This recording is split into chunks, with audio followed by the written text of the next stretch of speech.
Ravengar foi considerado um dos maiores traficantes de pó da Bahia nos anos 90 e 2000. Ele montou uma organização criminosa conhecida como Império Ravengar e reuniu 22 soldados que o ajudavam a controlar o comércio de entorpecentes do Morro da Águia. Quando foi preso, ele criou uma cartilha com um código de conduta para os detentos do seu pavilhão, de tão poderoso que ele se tornou. Fala galera, aqui é Joel Paviotti do canal A Iconografia da História. Segue a gente nas nossas redes sociais. Eu tô aqui para contar mais essa história para vocês, tá? Mas antes eu gostaria de pedir seu like, que se inscrevesse no canal e ativasse o sininho. Esses pedidos são importantes para que os nossos vídeos possam ir para frente e o algoritmo entender que a gente está fazendo um trabalho legal e que vocês estão assistindo. E hoje nós vamos dar uma passada mais nos bandidos da Bahia, tá? A gente já falou do Zé de Lessa aqui, agora a gente vai falar desse comerciante de entorpecentes histórico que é o Ravengar, beleza? Porque muita gente pediu, inclusive, nos comentários, e a gente sempre segue o que vocês pedem, porque vocês nos apoiam, a gente apoia vocês também, beleza? Edu, por favor, roda a vinheta.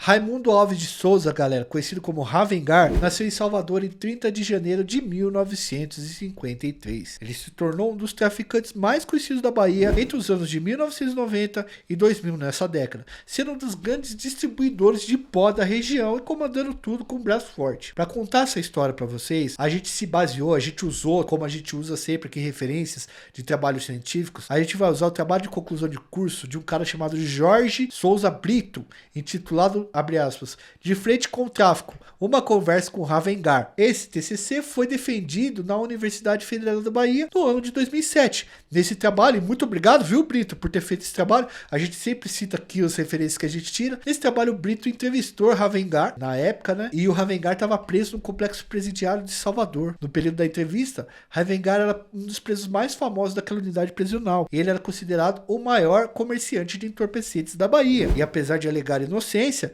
ele afirma para o seu entrevistador, abre aspas, lá no artigo que a gente leu. É o Ravengar falando, tá? Eu sou uma lenda viva, reconhecendo a fama que o cercava no mundo do crime. Galera, o Ravengar não era qualquer um não, ele comandava a distribuição de entorpecentes no Morro da Águia, localizado em São Gonçalo do Retiro, em Salvador. Ele chegou a ser considerado um dos homens mais perigosos da Bahia, tá, pessoal? De acordo com o Brito, ele era um homem, o Brito, o pesquisador, né? E o Ravengar era um homem de fala mansa, que tinha muito cuidado com o que falava, pois tinha plena consciência do papel que desempenhava no mundo do crime. Isso é muito louco, que cara que sobrevive bastante tempo no mundo do crime, ele sabe muito bem onde encaixar as palavras e do jeito de falar, entendeu? Apesar da baixa escolarização, ele citava conceitos filosóficos em sua entrevista e tentava articular um discurso que pudesse passar uma certa erudição, tá, gente? A sua ligação com o mundo do crime começou muito antes dele se tornar um dos traficantes mais conhecidos e um dos bandidos mais procurados da Bahia. Antes de se mudar para São Gonçalo do Retiro, ele morava com a sua primeira esposa no Pelourinho. Ali, o casal alugava pequenos quartos para pequenos criminosos da região que assaltavam ônibus e roubavam relógios, bolsas e carteiras nas ruas da cidade. Então o cara fala assim, ó,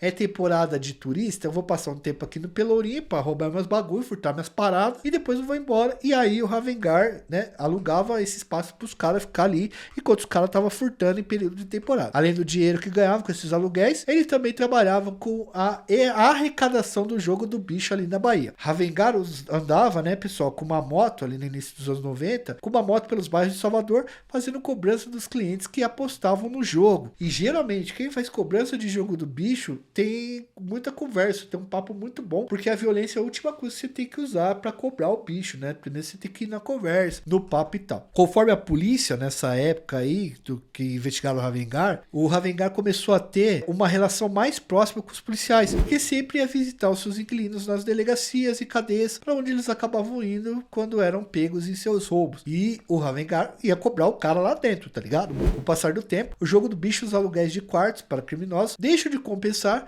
e Ravengar se muda para um lugar chamado Alto de São Gonçalo. Aí ele começa a trabalhar como taxista, vida normal, e transportar compras dos moradores para dentro dos morros. Nessa época, ainda não era conhecido como Ravengar. o seu apelido era Raimundão Brabo. Assim como todos os outros moradores daquela região onde ele morava, ele levava uma vida dura em um bairro bastante carente, muito pobre, com falta de muita coisa. Nesse cenário, galera, ele acaba se envolvendo com o tráfico e, de acordo com a polícia, ele monta uma organização criminosa com 22 pessoas. Muito rapidamente ele começa de vender um bagulho aqui ou ali a ser chefe de quadrilha. Ravengar começou a conquistar espaço no comércio de entorpecentes com a queda de um maluco chamado Zequinha do Pó, atleta de remo e professor de natação, que distribuía entorpecentes num restaurante perto de um lugar chamado Ondina, tá? Que eu não sei onde é, mas a gente pesquisou aqui. Zequinha dominava o tráfico naquela região quando foi preso em 1989. Assim, Ravengar viu a oportunidade de ocupar o seu lugar. Ele montou um esquema de venda de pó no varejo, né, o Ravengar, e foi conquistando uma ampla clientela, porque ele não só vendia, mas ele era bom de conversa para engambelar as pessoas. A sua organização era chamada pela imprensa de Império Ravengar. Cada membro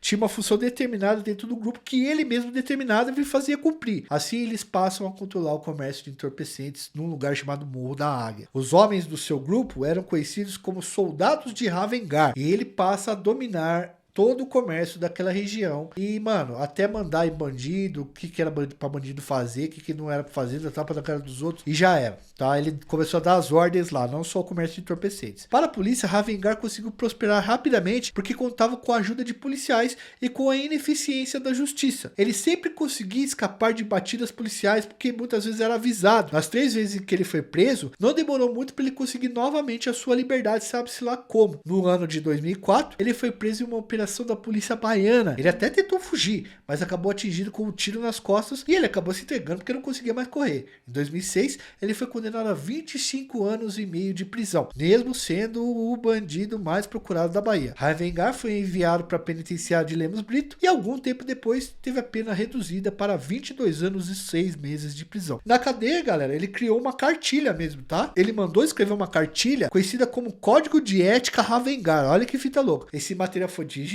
foi impresso, encadernado, distribuído para cada preso e apresentava as regras de comportamento e penas para quem descumprisse as normas estabelecidas por ele dentro daquele pavilhão que ele estava atacando. Olha o que o maluco fez, mano. Olha o poder do cara no crime. Por causa disso, ele acabou sendo colocado em uma solitária por 30 dias. E conformado com o tratamento recebido, porque ele disse que estava organizando a cadeia, Ravengar mandou uma carta de 4 páginas para o jornal Correio da Bahia, dizendo que estava sendo vítima de uma infâmia e que, como preso, com o bom comportamento que ele tinha e bom comportamento que ele era, deveria ter tido o direito à defesa e ele não teve antes de ir para solitário. E logo ele disse, né, mano? Não, mano, o que eu quis fazer era só organizar para não ter mais violência aqui, para não dar mais trabalho até para os diretores da cana. No ano de 2012, ele passou por regime semiaberto e em 2013 saiu em liberdade condicional. Mas as suas passagens pela polícia não se encerrariam ali. No ano de 2017, ele foi preso junto com sua família, com os membros da sua família, em uma operação novamente da polícia baiana. De acordo com os policiais, Ravengar continuou envolvido no comércio de entorpecentes e estava atuando junto com filhos e netos e todo mundo e muita gente ali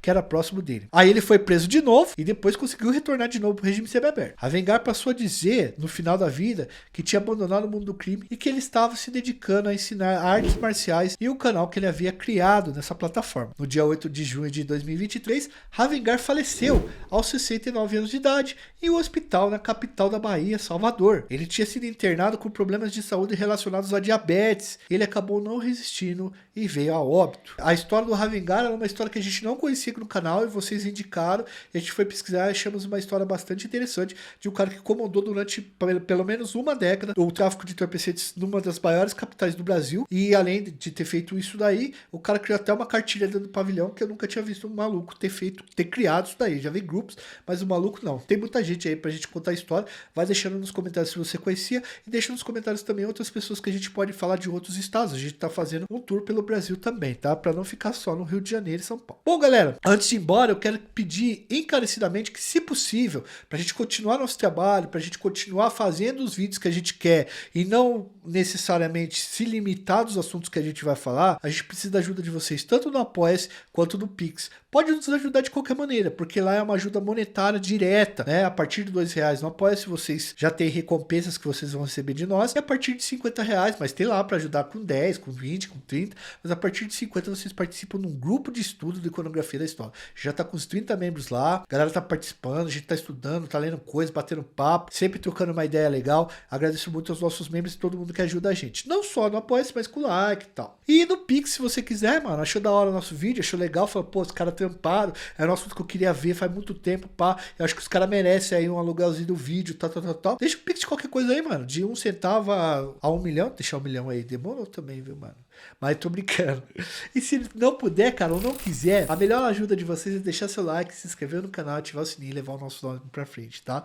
Obrigado por estar sempre aqui com a gente agradece muito. Um forte abraço, fui, valeu, até uma próxima.